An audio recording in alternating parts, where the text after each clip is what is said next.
요즘 들어 차트를 켜는 게 조금 망설여진다. 가격이 내려가 있어서가 아니라 그 숫자를 보는 순간 내 마음이 먼저 반응하는 걸 이미 알고 있기 때문이다. 차트는 아무 말도 하지 않는데 나는 혼자서 별의별 이야기를 다 만들어낸다. 비트코인은 참 이상한 자산이다.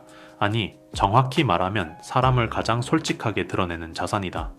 숫자 하나로 사람의 감정을 이렇게까지 흔들 수 있다는 게 가끔은 두렵기까지 하다. 그래도 나는 오늘도 차트를 켠다. 그리고 스스로에게 조용히 묻는다. 나는 지금 비트코인을 보고 있는 걸까? 아니면 내 불안을 보고 있는 걸까? 좋아요, 구독, 알림 설정을 눌러주시면 더 좋은 콘텐츠로 찾아뵙겠습니다. 여러분의 응원이 콘텐츠 제작에 큰 힘이 됩니다. 솔직히 말하면은 불안할 때가 있다. 아이들 얼굴이 문득 떠오를 때면은 괜히 더 그렇다. 괜히 내가 너무 위험한 선택을 한 건 아닌지, 괜히 내가 가장의 역할을 가볍게 생각한 건 아닌지. 이 질문은 가격에서 시작되지만 결국 삶으로 이어진다. 그래서 더 무겁다. 그래서 나는 그럴 때마다 다시 처음으로 돌아간다. 내가 왜 비트코인을 샀는지. 나는 부자가 되기 위해서 비트코인을 산 게 아니다. 물론 결과적으로 자산이 늘어나길 바라긴 한다. 그건 솔직한 마음이다. 하지만 그건 목적이 아니라 결과에 가깝다. 내가 비트코인을 산 이유는 아주 단순하다. 이 시스템이 아이에게 그대로 이어지면 안 되겠다고 느꼈기 때문이다. 돈은 계속 찍히고 노력은 점점 가벼워지고 시간은 점점 비싸진다. 가만히 있는 사람만 계속 뒤처지는 구조? 그 안에서 아이에게 열심히 살아라 라는 말만 남기고 싶지 않았다. 그래서 나는 비트코인을 샀다. 비트코인은 편한 자산이 아니다. 이건 처음부터 편하라고 만들어진 게 아니다. 오를 때도 불안하고 내릴 때는 더 불안하다. 확신이 생길만 하면 다시 흔들린다. 근데 가만히 생각해보면은 이 자산이 나를 불안하게 만드는 게 아니라 원래 내가 불안한 시대를 살고 있었던 건 아닐까. 비트코인은 그 불안을 덮어주지 않는다. 완화해주지도 않는다. 그냥 있는 그대로 보여줄 뿐이다. 그래서 나는 요즘 이렇게 생각한다. 비트코인은 돈이 아니라 거울 같은 자산이다. 내가 조급하면 비트코인은 잔인해 보이고 내가 욕심을 내면 비트코인은 위험해 보인다. 반대로 내가 시간을 받아들이고 기다릴 수 있고 내 삶의 속도를 지킬 수 있을 때 비트코인은 조용해진다. 비트코인의 얼굴은 늘 같았는데 바뀌는 건 내 표정이었을지도 모른다. 그래서 멘탈 관리라는 건 비트코인을 관리하는 게 아니라 결국 나를 관리하는 일이다. 여기서 나는 한 가지를 확실히 깨닫는다. 비트코인은 끝까지 들고 가는 사람만 보상한다. 이건 우연도 아니고 운도 아니다. 설계다. 비트코인은 참을 수 있는 사람을 선별하는 구조다. 가격을 위아래로 흔들어서 사람을 걸러낸다. 조급한 사람, 빨리 증명하고 싶은 사람, 확신이 필요한 사람, 남의 말에 의존하는 사람. 이 사람들은 언젠가 스스로 내려놓게 된다. 아무도 쫓아내지 않아도, 아무도 강요하지 않아도 본인이 먼저 떠난다. 비트코인은 도망가지 않는 사람에게만 기회를 준다. 버티는 사람, 남아있는 사람, 아무 일도 없는 날에도 같은 태도를 유지하는 사람. 그래서 보상은 능력이 아니라 시간에게 돌아간다. 하락장은 이 구조가 가장 선명해지는 시간이다. 가격이 내려갈수록 사람들은 이유를 찾는다. 틀린 거 아니야? 이제 끝난 거 아니야? 다들 나가는데 나만 남아도 되나?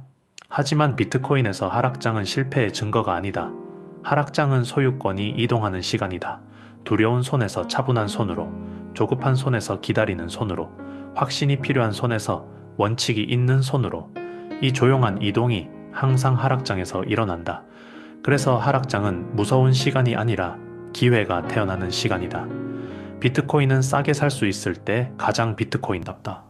모두가 확신할 때가 아니라 모두가 의심할 때 이 자산은 본래의 얼굴을 드러낸다.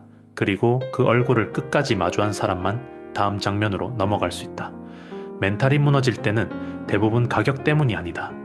내가 감당 못할 만큼 들어가 있을 때, 내가 결과를 너무 빨리 원할 때, 내가 삶보다 차트를 앞세울 때 멘탈은 무너진다. 그래서 나는 스스로에게 계속 묻는다. 지금 이 포지션으로 나는 아이와 웃을 수 있는가? 이 질문에 대답이 흔들리면 이미 방향은 어긋난 거다. 비트코인의 철학은 한 방이 아니다. 이건 남아있는 철학이다. 끝까지 버티는 철학이다. 조용히 꾸준히 남들보다 늦어 보여도 자기 속도를 끝까지 지키는 것. 나는 아이에게도 이걸 남기고 싶다. 빨리 가는 법이 아니라 끝까지 가는 법을. 뉴스가 쏟아질 때면 나도 흔들린다. 확신에 찬 말들이 괜히 나를 작게 만든다. 그럴수록 나는 말을 줄인다. 나는 장기다. 나는 분할이다. 나는 원칙이다. 이 세 문장을 조용히 되낸다. 그럼 세상이 조금 멀어진다.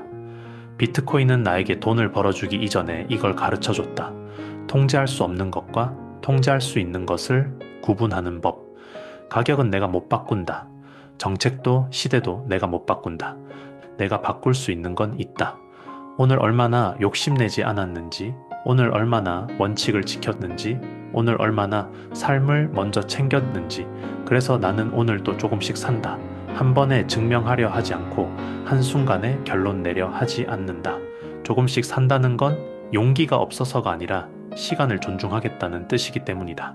나는 시장보다 내 삶의 리듬을 먼저 믿기로 했다. 그리고 조금 더 기다린다. 기다린다는 건 아무것도 하지 않는 게 아니라 내가 통제할 수 없는 것 앞에서 함부로 움직이지 않겠다는 선택이다. 세상은 항상 지금 당장 답을 요구하지만 비트코인은 답을 서두르지 않는 사람에게 기회를 남겨둔다. 급하게 증명하지 않고 조급하게 결론 내리지 않는다. 나는 누군가에게 보여주기 위해 이 길을 걷는 게 아니다. 나 스스로에게 부끄럽지 않기 위해 이 선택을 이어갈 뿐이다. 비트코인은 오늘 나를 평가하지 않는다. 오늘의 가격으로 내 판단을 재단하지 않고 오늘의 감정으로 내 선택을 부정하지 않는다. 비트코인은 늘 같은 얼굴로 그 자리에 서 있다. 바뀌는 건 항상 사람 쪽이다. 시간이 나를 평가할 뿐이다. 얼마나 오래 같은 기준을 지켰는지, 얼마나 많은 유혹을 조용히 지나왔는지, 얼마나 자주 나 자신과의 약속을 어기지 않았는지, 그 모든 걸 시간은 기억한다. 혹시 오늘 흔들리고 있다면 괜찮다. 흔들리지 않는 사람은 없다. 다만 흔들리면서도 놓지 않는 사람이 있을 뿐이다. 아빠도 흔들린다. 아이 얼굴이 떠오를 때마다 이 선택이 너무 무거운 짐은 아닐지 잠깐씩 멈춰서게 된다. 하지만 놓지는 않는다. 왜냐하면 이건 가격에 대한 확신이 아니라 삶에 대한 태도의 문제이기 때문이다. 끝까지 들고 가는 사람만 보상받는다는 걸 이제는 안다. 그 보상은 항상 숫자로 먼저 오지 않는다. 먼저 오는 건 태도다. 흔들려도 돌아오는 힘, 불안해도 기준을 잃지 않는 습관, 세상이 소리쳐도 조용히 자기 길을 가는 자세. 나는 오늘도 조용히 기록한다. 얼마를 샀는지가 아니라 얼마나 버텼는지가 아니라 그 앞에서 내가 어떤 사람이었는지를. 비트코인은 자산이기 이전에 하나의 질문이다. 너는 어떤 사람으로 이 시간을 건너갈 것인가? 나는 그 질문 앞에서 오늘도 같은 대답을 남긴다. 조금씩 끝까지.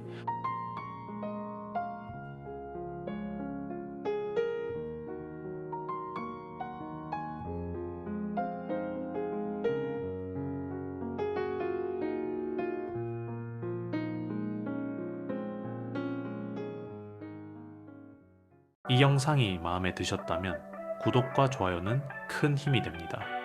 빠르게 움직이는 세상 속에서 우리는 느리지만 단단한 투자를 이야기합니다. 아빠의 투자 읽기 다음 이야기에서 또 뵙겠습니다. 이 채널은 아빠의 투자 일기를 공유합니다.